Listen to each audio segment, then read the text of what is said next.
Can they take this series against Team Leftovers? We'll find out soon.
We have forgotten what makes us strong.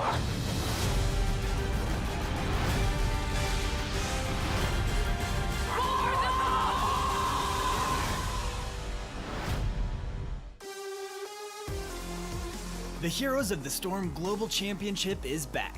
By watching and cheering with bits on Twitch, you can unlock new chat emotes and exclusive in-game items, all while supporting your favorite HGC teams. Bits are a virtual good you can buy on Twitch to cheer, celebrating amazing moments and amplifying your voice in chat. And during HGC, when you cheer for your favorite team, a share of the bits spent will go to that team. As you cheer, you can unlock loot chests, mounts, and exclusive emotes when personal and global cheering goals are met. There is more loot than ever, but as new community items are launched, the old ones will disappear. Get them all before they're gone for good. Right below the video player, you can track team-specific and global progress, check out your individual goals, and see leaderboards that highlight each team's total cheers and the top individual cheerers. To get started, buy some bits by clicking on the bits gems at the bottom of chat and selecting Get Bits. Then, when a team pulls off an amazing play, click on the bits gem in chat, select the team logo, add the number of bits you want to use, plus a message to cheer them on. You'll summon a team-themed animated cheer mode to celebrate the moment loud and proud in chat. The more bits you use, the cooler and more animated the cheer mode. And lastly, be sure to link your Blizzard and Twitch accounts to claim your loot.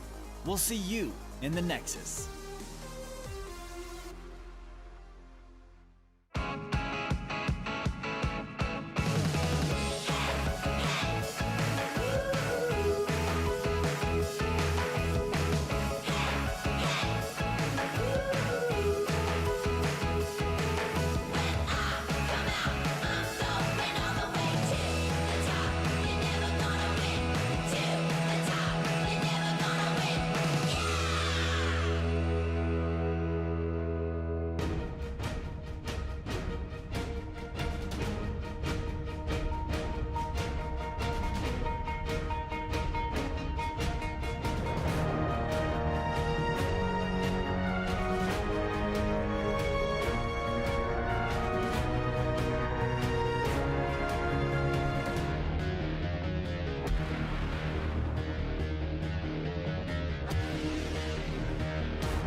Welcome back here to the Western Clash, where this crowd, now that we're in North America, rallies around Team Freedom. That last game, every play that broke out, they were holding. It was bated breath every time something happened. This crowd's going wild, cheering for their hometown team. And with Team Freedom, they are one game away from taking down Leftovers, sending Leftovers to the lower bracket, but more importantly, setting up a matchup with Dignitas potentially later in the upper bracket. To the surprise of many, Team Freedom, I think, is playing at a level that no one expected, but after losing that game 1 yesterday and they started to smile and they won game 2, they've just been an entirely different team. But I wouldn't count out Leftovers just yet. Watching the game, Mopsio, he is fired up. We could hear him from here when he was calling out the takedown on Medivh, so this team is still ready to play. I think the Leftovers need to continue to try to remove the macro gameplay from their opponents here. You can't even really consider Medivh that style of a hero, but the fact of the matter is Team Freedom played such a frustrating comp. The Leftovers were never able to find a team fight, which is what they are good at. I honestly think just get rid of the Medivh early. Well, we're going to see if they can remove some of the macro battlegrounds as we take a look at where map number 3 will be taking place, and that will be Volskaya. That does leave up the Sergeant Hammer conversation. You can rest assured that Sergeant Hammer probably won't make it through those first 2 bans. But for Team Freedom, this was the map yesterday where we saw that Medivh style, but it was with the Stitches. And when we heard from them last night, that was not what they anticipated playing. And so I think today's game's going to look very different. It's a little ambitious to think that we're going to see Stitches Medivh again. Maybe that's the trap that Leftovers are trying to set. But in our conversations with Team Freedom, they look very particular about not going to Stitches. Call it, we've seen the Medivh multiple times, and the only word I took from what Haloran said was trap. Is it time for Junkrat to bring that concussion mine out and disrupt this Medivh meta? Absolutely, that is definitely something that Leftovers can do. That's the alternative. What they can do is just allow Team Freedom to pick up the Medivh and then just run something that, okay, so it's going to be the Medivh ban instead, but the alternative, of course, was to play a composition that works well against it. I absolutely love that Leftovers banned out the Medivh. They just don't want to deal with the annoying style of team fighting and skirmishing that Medivh brings to the map. My favorite part about the Medivh ban was there was a small part of the crowd that took some pleasure in saying, haha, you finally banned it against the one that's been beating you. So, you know, they obviously realize how strong that hero has been here. Sergeant Hammer, again, has still been let through. And in North America, if you've watched any games, it's probably been since week 2 or 3. But many teams were willing to commit to a very early Sergeant Hammer pick. And we'll see if Team Freedom's going to do that right now. Medivh makes it to the draft in game 1. Leftovers, they say, we can deal with that. Game 2, they let it go through again, and again, cannot find any answers to it. This decision to ban Medivh early, I like it, but is this a defensive posture? Have Leftovers gotten, or has Team Freedom gotten in ahead of Leftovers? I guess we'll see. This is twice now where the Leftovers really, really like that Phoenix in the first rotation. Last time we saw them choose it with the Deckard Cain, but now it's going to be Muradin and Phoenix. Excellent opener from the Leftovers. Team Freedom, you mentioned the Sergeant Hammer. This is Volskaya. That is certainly a pick that could come through right now. It's your 2-3. Yeah, you're against a Muradin, but they don't have any way of getting onto you with the likes of him and Medivh. The Alex Straza as well. This is such a powerful opener for Team Freedom. I think prioritizing the Phoenix might be something of a misstep. I was actually hoping to see Muradin and Li Ming. DAB's Li Ming is out of this world, and it's been banned going through the second ban phase this entire match.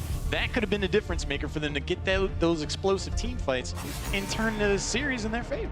I got a feeling the Chromie ban seems likely, but Li Ming might actually be the one. Chromie ban, Li Ming is still a possibility. There's something I remember I talked to some guy named Haloran weeks ago, and there was a tweet maybe that went out about something like, man, is this time to maybe test out orb build? Is this a thing? It doesn't look like it's going to be, but Medivh not here. Maev is. I love the mage metagame here. So last game we were flirting with the idea of maybe Chromie being banned out, or maybe Li Ming. This time we're seeing the Chromie instead. It's on Volskaya, so it makes more sense here compared to BOE. Li Ming objectively more powerful on that map, but in this case in particular, if Li Ming is the choice at the end game here or Leftovers, oh man, Team Freedom steal it away because there was so many tools to interrupt the Alex Straza. That would have been such a big pickup for Leftovers. Team Freedom are all over their opponents in this draft. Something that's been really working for Team Freedom this entire series is they see the aggression, the engagement coming a mile away. Anytime Mopsio tries to step up with Garrosh last game, knock back, chunk down. Li Ming excels at that. Sergeant Hammer again in the hands of Team Freedom. I feel like they got the upper hand in this draft. I like the Thrall pickup here. Maev executes best when she has another melee assassin in that front line. Thrall also complements the Phoenix composition, making sure to have that Earthquake for that salvo, empowering that, doing that bonus damage off of slow targets. The Li Ming, however, I mentioned in the previous draft, this is a Yoda hero. This goes back very far with Yoda, so strong heroes both for Lutano and Yoda. And you already mentioned the knockback potential, how to play safe and keep them safe. They're just going to be raining down shells, artillery, artillery, artillery, and then Li Ming, I feel, is just going to have several opportunities to pop off here. I love the setup that Team Freedom has brought to this map. I really think that they've outdrafted their opponents almost across the board, both in terms of picks and just the way that they approached the draft. They ban out that Chromie, they picked the Li Ming away from the leftovers. I thought it was absolutely brilliant, but at the same time, at least the leftovers have the opportunity to get onto their opponents. I would say easier than the last game because of the Medivh and those heroes that Team Freedom had last. I think this is more easy for the leftovers, but man, Team Freedom's draft is scary. We're going to find out how this plays out, if Team Freedom can close it out right here, move on to the winner's bracket, or whether leftovers can find their way back into the series as we send it over again to Trixler and Gillyweed. Well, if you have to rely on leftovers to start the reverse sweep, having a Maiev for Blakitny, not too shabby. And a Medivh ban. Thank God for leftovers coming in here and banning out Medivh, because that was incredibly frustrating to watch. And now we can have a real match between the two. Now, sure, the concept is still the same here on the right side for Team Freedom. Protect the hammer, and boy, do they have tools to do that. But luckily, it's not a force of will and a portal. Talking about Dragon Queen, and the dragon, the Queen of Dragons herself, Alexstrasza, is it too much that you see her on other maps besides Infernal Shrines in Europe? We've gotten it on Volskaya. There's a case for it for sure here. Okay. Infernal Shrines is definitely the go-to, and every other battleground, you probably stay away from it. Whereas in North America, we have seen it on a lot of battlegrounds. So this isn't completely surprising. Yeah, this is not a leftovers. major surprise. All right, well, good to know. Team Freedom and a lot of NA teams are here in the red, and they will be trying to use that Alexstrasza. Still considering if we're going to see the Q build, Gift of Life build, so that they're not so reliant on trying to make sure that they're all grouping up versus a Maiev and the Phantom Knife resets that Blakitny can get. I could understand not wanting to do that, let alone things like the Root from Malfurion and Thrall in his setup too. Gonna be watching Leftover to see how aggressive they intend to be against Sergeant Hammer. One of the good things that they get on this battleground they didn't have on BOE is rotations do have to happen between the middle and the top lane. You have a 3-lane map, so you should be seeing Sergeant Hammer move a little bit more compared to what we saw in game number 2. That gives you ample opportunities to try and find a target to pick off. Even if it's not Sergeant Hammer, maybe it's Alex slightly being behind on a rotation. So they'll be looking for those engages. Collusion should be aware of that, and we should see him play safe. In looking at those engages, Maiev, of course, has a lot of mobility. We just saw a prime example of that. Thrall has some mobility, but also has the tankiness that he's building already into with his Echo of Elements. Are you concerned at all for the level of the staying power for leftovers in a team fight and having so many melee versus Zugrak playing that Garrosh? I think Maiev is the one that I'm a little bit worried about, but you got Malfurion to back you up. He will have to play safe, obviously. Iceblock's missing out, but we've already seen teams show that Malfurion is still a strong pickup when picked in the proper position. And here is actually a proper position for them. I mean, you look over at the right side, and Garrosh and Blaze, if they're coming to get on top of a Malfurion, it's either a flank or Malfurion mispositioning heavily. So they should be fine in that regard. And then, of course, you have Murden, who has that block. So their staying power is actually pretty darn solid, especially when they drop down that Warden's Cage later on. Yeah, the thing we heard was Malfurion's good as long as he's not dealing with too much dive. Yeah. And Freedom have shown us with the Sergeant Hammer, not too dive-focused of a team. Maybe we do see a flank from Nasmus of the jet propulsion for now, though. He's going to have to be concerned with this fantastic gank. The body block's already there. There is no getting out of here, though. He's going to jet propulsion, try to make his way to the conveyor belt where his team were amassing. But he doesn't make it. Leftovers get first blood. Leftovers get first blood, and Nasmus might be a safe player, but if you have 4 members jumping onto you at one time and Murden coming in from behind, typically you cannot get away from that. And that will allow Leftovers to immediately turn their attention towards the support camp in the top. So they'll have 2 items, whereas Team Freedom only has a 1 for the turret. So they are set up well for that control point phase, but they still have 1 more obstacle to worry about as they head into that control point. Alexstrasza and her Dragon Queen. You mentioned it already earlier, but if you can find a way to get that baited early and then back up and then reassess the fight, that's where Leftovers can score a win. What has been a common trend throughout this series is the leftovers being able to get those early kills, those early ganks, but then Team Freedom doing such a phenomenal job of keeping up with Soak, always making sure that their rotations are on point so that they capture all the Soak as it comes into the towers, and then getting some structural damage here and there. You saw Lutano trying to do that with sieging in the bottom lane, putting some damage on a turret. later on, maybe trying to pick that up too. They are slightly behind Leftovers in experience, but it's not too shabby, not too much of a problem yet. Well, something you and I were talking off broadcast. The macro for Team Freedom has always been there, but their team fight has also started to excel as well. Immediate Dragon coming out for Team Freedom, a bit on the early side, but they want to establish dominance. And they know they do have a strong front line to control the point all the way up to 99% if they really want to. So Leftovers back up, and they focus on getting at level 7. And they're halfway there. 6.5 experience to the 6 of Team Freedom. They should be able to grab the 7 and then re-engage. A little known fact about Dragon Queen, she outranges the fort towers, or the towers, so that you can't siege those down. So they get 1 tower, which gets them closer to 7. Leftovers come in with a vengeance, though, seeing who they can find on this control point. They almost have 7. Roots connect. Zugrug in danger. Slowed down. 47 armor is not enough to save Garrosh. He'll be another death on Team Freedom's side, letting Leftovers regain control. Leftovers coming out firing, and it will give them the point control, as you mentioned. But Team Freedom did get 71%, so they can wait for Garrosh to respawn. Meanwhile, they can grab a little 7 for themselves, and then come back by uneven talent tiers. But Leftovers, as we mentioned, Team Freedom has a great front line, but so does Leftovers. With Murden holding that front line, it will be a little bit difficult for Garrosh to walk on in and control that point. It was super smart by Leftovers and fast, because Team Freedom knew they were falling behind. They used Dragon Queen because they wanted to get as much of the channel as they could before 7 hit for Leftovers. But they were getting ready to move back as soon as someone showed. But Leftovers came in so fast that it was too much for Freedom to deal with, and that's why they did end up losing that kill. We'll see if Freedom can get back on and contest the point. They're getting a turret so that they can try to do so, and they're bringing down Yoda from the top. One thing that Team Freedom can do here is feint a fight and try and bait out as many items as possible. There are 2 turrets and 1 support camp for Leftovers, and they may just be okay with giving up the Protector. Now, as was in the top right, is taking some pressure. We'll back up and drop that Pyromaniac. Zugrug in the front also taking some damage. DAB, they only want to fall a little bit low on health, but with Malfurion to top him off, he'll be just fine. Turret dealt with, and the heal pulse was used. We see Leftovers' health bars be a lot better than Team Freedom, so Freedom doing what they can to heal up. Lakitni's going to get on top of that abundance. With the tether brings in, Li Ming goes down, so does Zugrug. Leftovers get a double kill.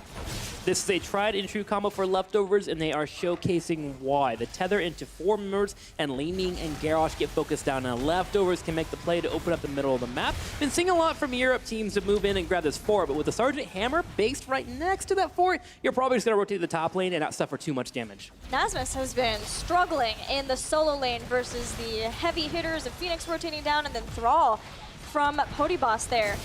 He came in to that fight about halfway in health too, and then the grouping up was very tempting for Lakitni to go in and get the great tether that kicked off that fight. Now 10 here, a level lead, heroic abilities for Leftovers, and that means Team Freedom are gonna have to give up this fort. They're trying to still cautiously poke at this Protector so they don't lose anything more after it. Now Team Freedom is hurting right now, but don't forget about Li Ming. Having the ability to get those resets is something that you can always look forward to, and the ability to get resets is very easy past level 10. Garrosh goes in, finds any target. It can be a Murden, have Sergeant Hammer with Giant Kill later on, or even a BFG, and you can delete one of those members, especially with Li Ming following up with their own combo and Calamity at level 7. So Team Freedom's not out here. They're hurting a little bit, and boy, that early game was not what they were looking for, but they're definitely still in the match. With Alexstrasza for Team Freedom, so far, Alexstrasza at this tournament, it's been Cleansing Flame pickups, but I'm wondering now if Team Freedom wants to get a Life Binder, considering the fact that when you have the armor of Garrosh, if you use a Life Binder on him, even the tanky hero like Blaze, you could get so much from that. And then allowing Sergeant Hammer possibly to be able to stick in a fight for longer, because Alexstrasza is going to be very safe. We've already seen Collusion's positioning. It is super solid when he played his Rhaegar, and he's going to be doing the same here, just moving into position when he needs to pick up the Life Blossom. So we do see Life Finder, and I'm excited to see how that works for them. Yeah, I was wanting to see a little bit more Life Finder. The latest buffs to it have been wonderful. The percent healing that you get at the front of it as well just allows for you to save any target. I mean, it feels like a better Ancestor healing. In fact, I would say it is a better Ancestor healing, and it's instant as well. So Team Freedom will have that save button, and then of course, as you mentioned, the bunker to control any targets that are in that front line. So Team Freedom definitely has their safety set up. Leftovers on their side, they always have that dive potential. Team Freedom needs to be aware of that. You see that. They're not stacking up. They're spreading out as much as they can. Yoda in particular is making sure that if Sergeant Hammer or Alexstrasza is picked off in that tether, he's right there to help them out. So much so that I'm wondering, I think Team Freedom's going to use Abundance for the front line, but beyond that, everyone else should just be trying to take care of themselves for the most part and then get gifts of life when necessary. Taunt, and then the throw. Focus Bombsio. No reset. Avatar comes out, Mopsy walks away, Tranquility popping in too. Black Kidney gets off the Warden's cage, but the bunker will save a Team Freedom. So heroics used for both teams. Earthquake left available for Thrall, but overall, big explosive fight that gets nothing. Curious to see from the teams, but that favors leftovers because they need, or because Freedom need the kills. They are the ones falling behind. They're the ones who are without 13, with that control point looming over their heads, and leftovers still being able to have Earthquake too, in case something happens to Thrall or something happens to the team, and Team Freedom try for one last fight, and they still have that as a possible disengagement tool. Leftovers will hit 13. They have their turret set up as well for the next control point. Team Freedom sieging up and starting to play the safety game, but Mopsy was lurking in the shadows, comes in for a Stormbolt. Immediate Sergeant Hammer boosters as he gets away from the fight. 2 games in a row, this has happened between Mopsio and Lutano. He just cannot get on this darn Sergeant Hammer. Feels like he has 2 buttons. He has his D and he has his right click. That's about it. That's all he needs, especially with the protection coming in from Team Freedom. Now 20 seconds, the control point will be available towards the top. Team Freedom will be at a major disadvantage. The fort is missing. They have no bunker to run back to or no base to run to. They have a bunker. It's a heroic, but they don't have a well to move to and tap on top of that. And they also need to get 13 themselves, and they're going to take a while to get that. Bottom lane being soaked up by Blaze, but Team Freedom already rotates in, gets a little bit of vision thanks to the minions, and tries to steal away a couple points. They're going to slow down leftovers from getting the channel, but they know that they've got people still soaking. They see that Thrall's soaking too, so in that instance, they're okay to stay around here, even though they don't have 13. As long as Lutano doesn't get caught here. Thrusters out, all safe. Still holding on, still waiting. Blaze is here, Blackpitney vaults, but that's a pretty short cooldown. He'll have that pretty soon, and now 13 has been reached by Freedom. It is starting to become a game of chicken between Lutano and Mopsio. The Stormbolt coming out, and also the venues. Hang on, Taunt comes out. Gonna have the murdered Avatar last second. Mopsio doesn't jump away. Big Salvo comes out to connect. The bunker will be used. Zugrug takes a little bit of pressure on that front line. Lutano steps up and gets a heal from Collusion, but we have all 5 for both. The stun lock was beautiful, but I don't feel like the damage was fully and completely there. And now this cage, Dragon Queen necessary, throws back all of leftovers, but not before Sergeant Hammer goes down.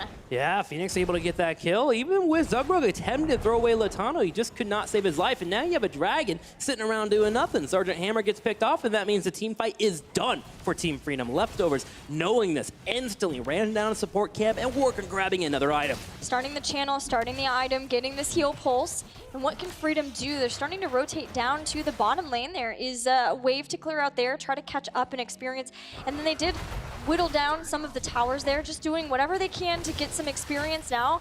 And Nasmus is watching to see when the rotations happen to defend this, but needs to be careful. Sergeant Hammer just now back up. The channel's still going on. So they're able to stay safe, just trying to keep up with leftovers any way that Freedom possibly can.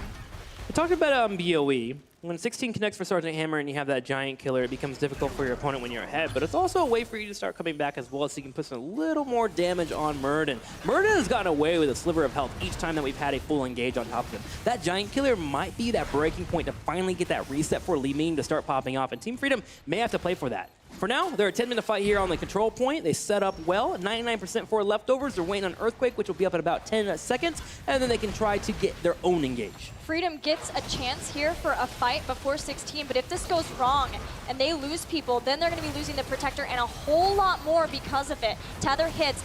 Team Freedom split apart now. It hits a taunt, but Zugrug in a lot of danger, dives into the bunker, comes out and dies to Phoenix. Mopsio is catching the attention of the back line. That leaves the leftovers to focus on the front line. They take out Garrosh, they take out Blaze.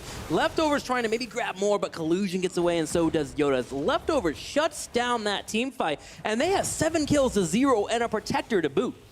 Protector that Sergeant Hammer will be trying her best to deal with as this comes down the top lane, but with 16 and a 2-level lead over Team Freedom and several seconds until the tanks are back up, they come in with a vengeance. Leftovers are down 0 games in this best of 5 to the 2 of Team Freedom. They need this win, and they have to keep this momentum going if they have any chance of starting this reverse sweep and meeting Dignitas in the winners finals. 16 is when a Muradin feels capable and able to do whatever he wants to do. Jumping into a fight, jumping away, the extra dwarf toss range, the healing static at level 13. Muradin can just control the battlefield. So Team Freedom will have to find a way to control that. I like them going for the aggressive play, but they have to realize that Sergeant Hammer all by herself in the back line was unable to deal with Muradin by himself. So the frontliners need to peel back and attempt to hop on top of him to make sure that Murden isn't doing as he pleases in the team fight. Yeah, and the poke from Leftovers is such that without any damage to hurt them, they are bringing down Garrosh so fast. They're forced to use Bunker, and then the backside, they're just losing on multiple fronts. Collusion almost getting picked there. Zogro comes over with the to the fray and tosses him away, so he'll be fine for now. Team Freedom does lose a little bit of damage on top of their turrets down here in the bottom right, but Leftovers not making any aggressive plays. Now it's all about the turrets, typically what you see on Volskaya Foundry. They take away their opponent's turret, and they're looking to grab 4 to 5 items to set up for the control point. So Nasmus has been split pushing for a while in the top. Very likely to go down here because Blakitny shows up. Perfect jump in. Bunker used. All right, he makes it out with the heal from that, but it's not done yet. Lifebinder has to be used here because there's no fort to retreat to. They needed to be able to get people out here. And with that, Team Freedom gets closer to 16, but with Leftovers at 18, that window is going to be narrow for them. It's a small margin that they're going to have to try to get back in this game. I mean, he's got 2 free heroics on Blaze being overextended in the top lane. That is in line with your goals of originally trying to move in for items, right? Support camp gets grabbed afterwards. Leftovers takes the free minute to do what they do on the battleground as they continue to control it. There will be turrets in the bottom left for them to get, and they can soak for level 20. It's all about patience now for Leftovers as to where the burden of trying to get back in the game is heavily on Team Freedom. Well, with only camps on Leftover side of the battleground, they're likely to know where Leftovers are at. They're going to start sieging down in this bottom lane. Where the next control point's going to be, we'll see if Leftovers shows up, is willing to give them the fight. It looks like yes. Nasmus watching for Mopsio to flank in. Tether hits on Sergeant Hammer, able to get out of that. Nasmus doing what he can to control the top right. Big earthquake, Zugro get in trouble. Taunt was used, Vault still there. 1, 2, 3 are gone in the blink of an eye. Thanks to Diaby and how fantastic he was with that purification salvo. Lutano narrowly escapes and in the end ends up falling, and it's a 5-man team wipe for Leftovers. That looks easy for Leftovers. They get the engage they want. Nasmus a little overextended. You have the Dragon coming out because Team Freedom is desperately trying to just stay alive, and they get completely shut down thanks to Maiev moving in and getting the full setup with the Tether and the Warden's Cage. Leftovers now just charge forward, take down a keep, and they keep it moving for a core. Yeah, this is a 4-level lead. They have the Storm Talents. Team Freedom sieged around, looking to see what they could do, but seemed lost on their way back to their core, the long, long way back. Leftovers get on the core, and it looks like we're going to see if they can take us all the way to the next game. It looks like at 50%, continuing to fall. Falling it does, 30 down to 20, down to 10. Team Freedom comes out for one last desperate attempt to hold, but Leftovers have earned their first win in the best-of-5 series and stay alive in the tournament. Give Blakitny Maiev, and that is likely to be the result, but also you have to hand it to the Leftovers after losing 2 games to Team Freedom, and Team Freedom's macro, they come back in, are able to win here on Volskaya Foundry. A most welcome win, because now they have the momentum going forward, and despite the fact that Team Freedom can look at the score and say, yes, we're up 2-1, everyone fears the reverse sweep. We need to know if Team Freedom can win a fight against the Leftovers without Medivh now. Game 1 and game number 2, Medivh was able to shut down so much from the Leftovers, and in game number 3, they looked a bit lost. Even in the early game, falling dramatically behind. Their macro can be pretty solid here, but having that full dive from Maiev and Murden jumping onto a target and having no immediate save button is a weakness that Team Freedom is going to have exploited if Leftovers can find that multiple times. Well, let's check back in with the analyst desk and see what they thought of game 3.